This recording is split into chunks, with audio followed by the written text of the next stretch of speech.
Este aqui é o Terreiro do Paço. Atualmente chama-se Praça do Comércio, mas antes do terremoto o nome disto era Terreiro do Paço. Portanto, aqui era uma das zonas de onde partiam as embarcações em busca de mares longos navegados, em busca das rotas comerciais e também em busca de matéria-prima para alimentar não só a coroa como todo o Império. E portanto, nós ali temos a estátua de Dom José. Vamos cá ver se eu consigo virar isto.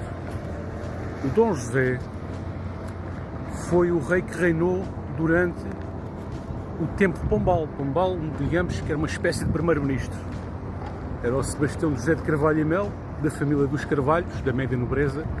Casou-se com uma mulher mais velha para ascender socialmente e tornou-se o Marquês de Pombal, bastante conhecido a propósito da construção da cidade de Lisboa, que é uma cidade, como vocês podem ver pela construção geométrica. Portanto, os edifícios são praticamente todos da mesma altura. Até as próprias igrejas não deveriam ter uma altura superior aos edifícios estatais. Portanto, como podem verificar por a envolvência da área e se puderem verificar por toda a Baixa Pombalina, os edifícios têm mais ou menos três andares, portanto o piso térreo mais 3 andares e mais um de águas furtadas. Portanto, são edifícios de estrutura com a estrutura da dita gaiola pombalina, com as cruzes de Santo André, supostamente antissísmica, mas ainda com vigas em madeira. Portanto, uma estrutura ainda com muito material combustível, como o tabique, como as madeiras, mas foi uma Lisboa construída com ruas largas, por vários motivos, um dos quais é para que se um fogo tivesse a arder num quarteirão, não passasse por um outro quarteirão, porque não havia continuidade de combustível havendo ruas largas, ou supostamente isso não deveria acontecer. E portanto, aqui apesar da estátua ser Dom José, o grande símbolo do século XVIII português foi o Marquês de Pombal. No Campo Grande, perto da cidade universitária, estão aqui 2 reis portugueses, lado a lado, Dom Afonso Henriques e Dom João I. Dom Afonso Henriques, o Conquistador, Dom João I, o de boa memória. Bom, 2 reis, Dom Afonso Henriques, filho de uma bastarda, e Dom João I, um bastardo, filho do rei Dom Pedro. Portanto, Dom Afonso Henriques foi o fundador de Portugal, filho de Dona Teresa de Leão e de Dom Henrique da Borgonha, e que ao lutar contra a sua mãe na Batalha de São Mamed em 1128, onde derrotou os partidários de sua mãe, que queriam uma aliança com Castela e Galícia, e Dom Afonso Henriques não, queria uma independência plena.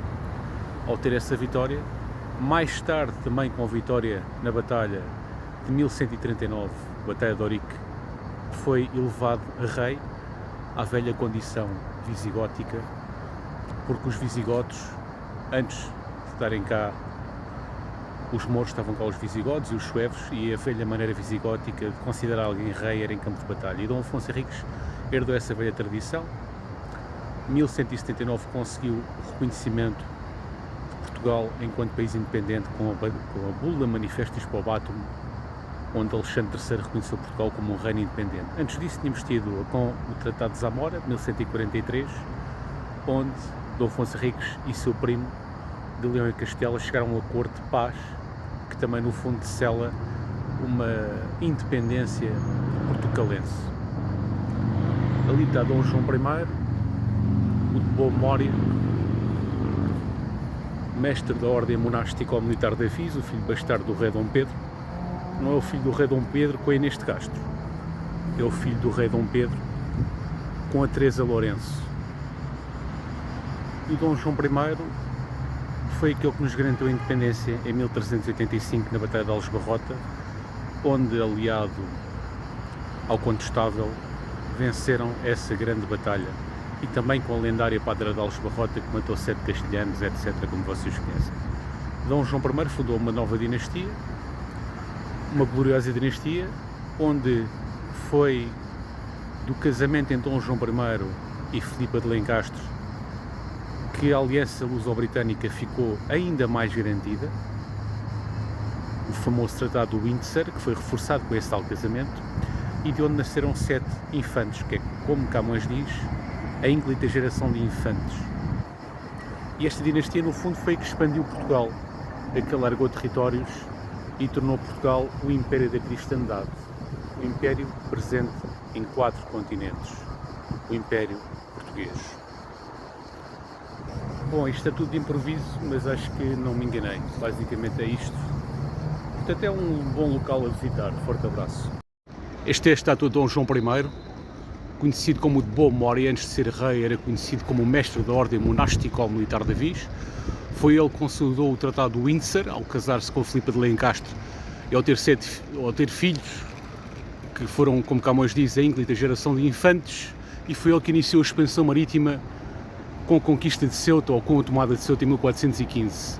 A nível de prevenção e socorro, foi ele a primeira lei que se conhece na era medieval sobre a proteção e socorro, que é a Carta Régia de 1395, 25 de agosto de 1395, que é uma carta completamente inovadora em termos mundiais na era medieval, pois é a primeira vez que se organiza o serviço de incêndios de forma proto-profissional, onde os carpinteiros e calafatos teriam que socorrer ao fogo, porque eram homens especializados no trabalho em madeira, onde as senhoras estavam encarregues do abastecimento, porque não havia ramais de água, não havia pontos de água com fartura, e então era preciso que alguém levasse água. E como as senhoras eram donas de casa, estavam encarregues de levar água até o local de incêndio. Obviamente que a população também ajudava, mas supostamente a letra da lei dizia que eram os carpinteiros e calafatos que combatiam o incêndio e que levavam o seu próprio material, que eram os machados.